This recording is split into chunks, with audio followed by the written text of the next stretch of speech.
નમસ્કાર દર્શક મિત્રો, આપ જોઈ રહ્યા છો અસ્કાર ન્યૂઝ। આજે રાપર શહેર અને સમગ્ર તાલુકામાં દેશના 77મા ગણતંત્ર દિવસની સજ્જડ ઉજવણી કરવામાં આવી હતી। વિશેષ રીતે આજે ભયાનક ભૂકંપમાં જીવ ગુમાવતા નાગરિકોને શ્રદ્ધાંજલિ પણ અર્પણ કરવામાં આવી હતી, જે 2001માં થયો હતો।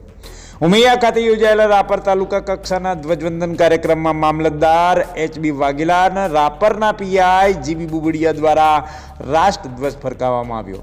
ત્યારબાદ વિવિધ શાળાના વિદ્યાર્થીઓ દ્વારા દેશભક્તિસભર સાંસ્કૃતિક કાર્યક્રમો પણ વિવિધ રીતે રજૂ કરવામાં આવ્યા હતા। આ કાર્યક્રમો તાલુકા પ્રાથમિક શિક્ષણ અધિકારી સામંતભાઈ વસરા, નાયબ કાર્યપાલક ઇજનેર SP રામજીયાણી, તાલુકા ભાજપ પ્રમુખ નશાભાઈ દહિયા, તાલુકા વિકાસ અધિકારી વાઘેલા તમામ અધિકારીગણ ઉપસ્થિત રહ્યા હતા। તાલુકાના વિવિધ હેતુઓ હેઠળ જિલ્લા કચેરીઓમાં પણ ધ્વજવંદન કરાયું, જેમાં નાયબ મામલતદાર શ્રી BJ ચાવડા દ્વારા મામલતદાર કચેરી ખાતે ધ્વજવંદન કરવામાં આવ્યું।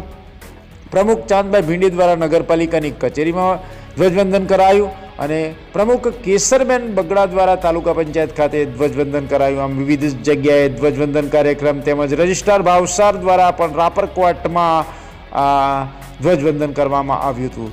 નગરપાલિકા ખાતે ભયાનક 2001ના ભૂકંપમાં મૃત્યુ પામેલા નાગરિકોને શ્રદ્ધાંજલિ પણ અર્પણ કરવામાં આવી, જેમાં નગરપાલિકાના પ્રમુખ ચાંદભાઈ ભીંડે, ચીફ ઓફિસર તરુણદાન ગઢવી, ઉપપ્રમુખ બબીબેન સોલંકી, કર્મચારી મંડળના પ્રમુખ હુકુમતસિંહ સોઢા અને અન્ય ઉપસ્થિત અધિકારીઓ પણ જોડાયા। તમામ ઉપસ્થિત મહેમાનો દ્વારા મૌન દ્વારા શ્રદ્ધાંજલિ અર્પણ કરવામાં આવી હતી। રાપર પોલીસ સ્ટેશન ખાતે PSI શ્રી HB કાતરિયા દ્વારા પણ ધ્વજવંદન કરાયું હતું। આમ આખા વાગડ વિસ્તારમાં 77મા ગણતંત્ર દિવસની ઉજવણી ભવ્ય રીતે કરાઈ। ભયાનક ભૂકંપના દિવંગતોને શ્રદ્ધાંજલિ પણ અર્પણ કરવામાં આવી હતી। આજની ઉજવણી દેશભક્તિ અને એકતા દર્શાવતી એક સ્મરણીય પ્રસંગ આજે બની રહ્યો હતો। આજના પ્રોગ્રામમાં ઉપસ્થિત નગરપાલિકા અત્યારે જે આપણે આઝાદીનો અમૃત મહોત્સવ ઉજવી રહ્યા છીએ, એટલું જ આપણે ગણતંત્રનું પણ ઉજવણી કરી રહ્યા છીએ અને ત્યારે આપણે સૌ આત્મનિર્ભર ભારત તરફ આગળ વધીએ, આપણું ભારત આત્મનિર્ભર બને, સશક્ત બને અને જે અત્યારે વિદેશી હુમલાઓ આપણા તરફ થઈ રહ્યા હોય કે આપણા ઉપર ટેરિફ લગાવવામાં આવતું હોય કે ક્યાંક ને ક્યાંક આપણને દબાવવાની કોશિશ થતી હોય, પણ આપણે સૌ આત્મનિર્ભર ભારત થકી એટલે સશક્ત બનીએ કે કોઈ પણ દેશ આપણી સામે આંખ ઊંચી કરતા પણ વિચાર કરે। એ લોકોને યાદ કરીએ જે લોકો 26મી જાન્યુઆરીના દિવસે ભૂકંપની અંદર જેમણે શહાદત વહોરી, એમને પણ આજે યાદ કરીને એમની આત્માની શાંતિ માટે પણ આપણે દુઆ કરીએ। અને ખાસ કરીને આજના દિવસે આપણે આપણા દેશના જેટલા પણ જવાનો છે, જે પોતાનો પરિવાર, પોતાનું ઘર અને પોતાના માતા પિતાને મૂકીને દેશની સરહદ ઉપર દેશની રક્ષા કરતા હોય છે, એમના માટે પણ આપણે પ્રાર્થના કરીએ। અને ખાસ કરીને આજથી આપણે એક એવો અહદ કરીએ અને આજથી આપણે એવું વચન પાડીએ કે હંમેશા આપણે એવું કામ કરશું જેનાથી આપણો દેશ આગળ આવે, આપણો દેશ મહાન બને। અને દેશ મહાન ત્યારે બનશે જ્યારે આપણે ભારત દેશમાં બનેલી વસ્તુઓને વાપરશું।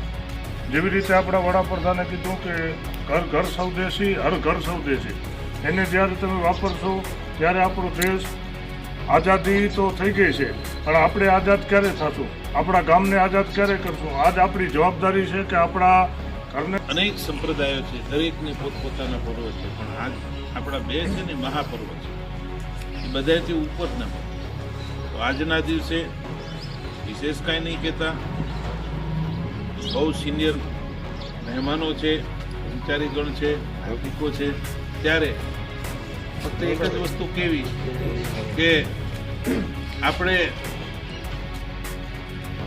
વર્ષો પહેલા આઝાદી વખતે એક સ્લોગન હતું કે સર કટા સકતે હે લેકિન સર ઝુકા સકતે નહીં।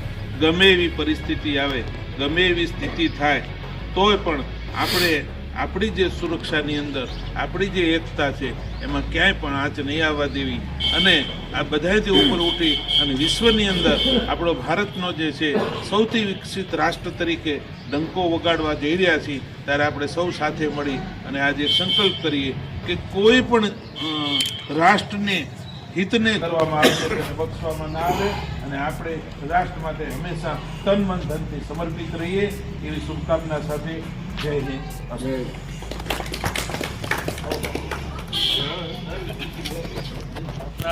ભેગા મળી અને આ ભારતનો, આ ગુજરાતનો અને આપણા રાપરનો વિકાસ કરીએ તે સાથે આપણા જવાનો સાથે રાજકીય આગેવાનો અને ખાસ કરીને રાપરના જે કાઉન્સિલરો આપણા